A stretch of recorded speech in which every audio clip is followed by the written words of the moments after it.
Magandang araw mga kabarangay, kamusta na po kayo? Madami tayong mga kabarangay ang may problema sa kanilang mga lupon tagapamayapa. Kaya po, ang tanong nila, ano ba ang mga katangian na dapat meron ang isang lupon?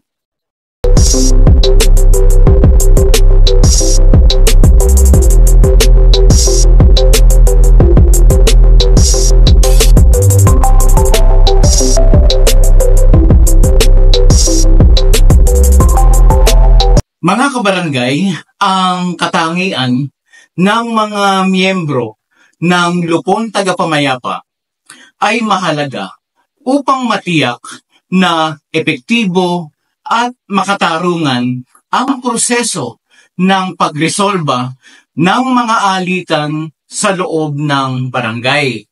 Narito po ang ilan sa mga pangunahing katangian na dapat taglayin ng mga miyembro ng lupon tagapamayapa.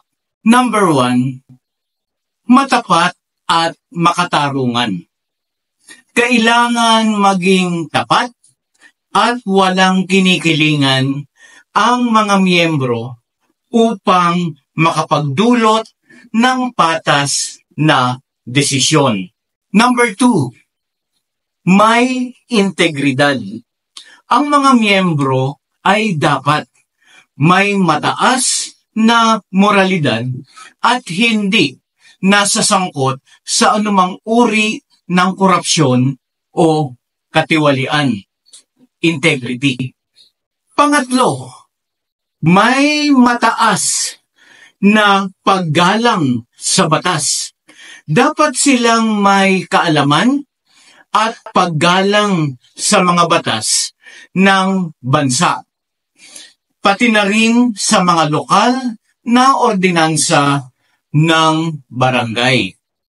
Sumunod, magaling sa pakikipag-usap. Mahalaga ang kakayahan sa mahusay na pakikipagkomunikasyon upang maipaliwanag ng malinaw ang mga desisyon at resolusyon sa mga partidong sangkot sa isang hidwaan. Mapagpasensya at nakikinig. Dapat ang mga lupon may kakayahang makinig ng mabuti at may pasensya sa pakikinig sa magkabilang panig ng usapin. Madalas po mga kabarangay, mga kapwa ko lupon, ito po ang problema natin. Maigsi lang ang ating pasensya. Pero tayo po, bilang lupon, kailangan mas mahaba ang pasensya kaysa sa mga tao na dumudulog sa atin upang humingi ng suliranin sa kanilang mga problema. Sumunod, may kakayahang magpasya.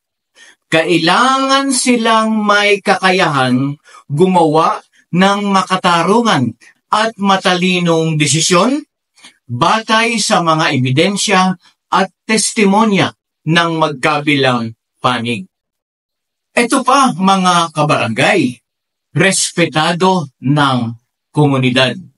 Mas mabuting ang mga miyembro ay kilala at iginagalang ng kanilang komunidad upang magtaglay ng kredibilidad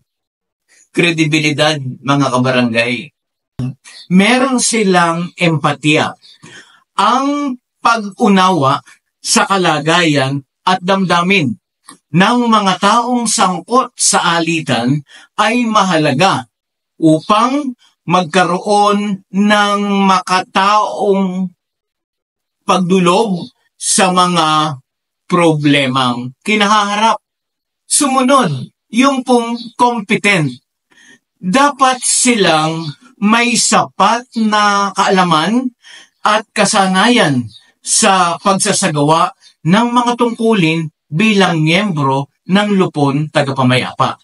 Kaya po dito, lagi ko pong ipinopromote na kailangan meron po tayong kaalaman. meron po tayong sapat na kasanayan. Ang mga impormasyon po para sa ating tungkulin kung paano natin gagawin ay available na po. Una sa mga books na nabibili natin sa bookstore, available po sa mga reading materials na nanggagaling sa DILG, available po sa Google ang ating mga impormasyon na kinakailangan upang tayo po ay matuto. Mga kabarangay, gusto ko lang pong mag-share sa inyo. Ano po? Dahil ako nga po ay nagtuturo sa inyo ng mga bagay tungkol sa katarungang pambarangay law. Gusto ko rin pong ituro sa inyo. Ano po yung mga references o yung mga materials na akin pong binabasa para po ako ay ma-update sa mga bagay tungkol sa katarungang pambarangay law. Ako po ay bumili nitong book na Gabay ng Barangay.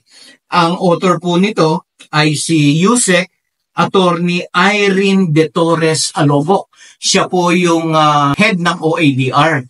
At nakita ko po napakaganda ng book na ito.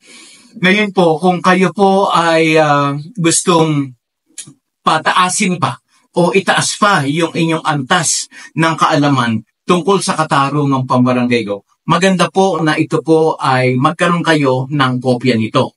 Ang book pong ito ay available sa market. Yun pong link kung saan po kayo bibili ay ilalagay ko po dito sa message portion dito po sa ilalim ng video ito. Kaya po kung kayo ay bibili, available po ito. Click nyo lang po yung link para po madala kayo doon sa shop na binilhan ko po nito. Salamat po. Sumunod, sila po ay disiplinado at mapagkakatiwalaan. Ang disiplina sa pagtupad sa tungkulin at pagiging mapagkakatiwalaan ay mahalaga upang mapanatili ang kaayusan at katahimikan sa barangay. Disiplinado at mapagkakatiwalaan. Mga barangay, bago po ako magtapos muli, hindi pa ako tapos, gusto ko lang pong isingit itong pag-shoutout sa ating mga kabarangay, mga lupon tagapamayapa sa Barangay Anislag, Daraga, Albay. Ito po ay sa pamumuno ng kanilang butihing punong barangay, si Honorable Elmer Lodronio. At gusto ko rin pong batiin ang isa sa ating masugid na taga-panood dito po sa Katarungang Pambarangay Channel, si Lupon Member Elio Luna ng Barangay Anislag, Daraga, Albay. Kaya, ayan po mga kabarangay, ang laman ng video ito ay gusto ko lang pong magsilbing paalala, higit sa lahat, sa mga miyembro ng Lupon. Ito pong mga katangiang ito ay hinihingi po na meron tayo. At ang mga katangian pong ito, ang magiging pamamaraan upang magkaroon po ng higit pa o ng mas malaking tiwala ang mga mamamayan sa barangay kung ang mga katangiang ito ay makikita po sa atin. So, yun po.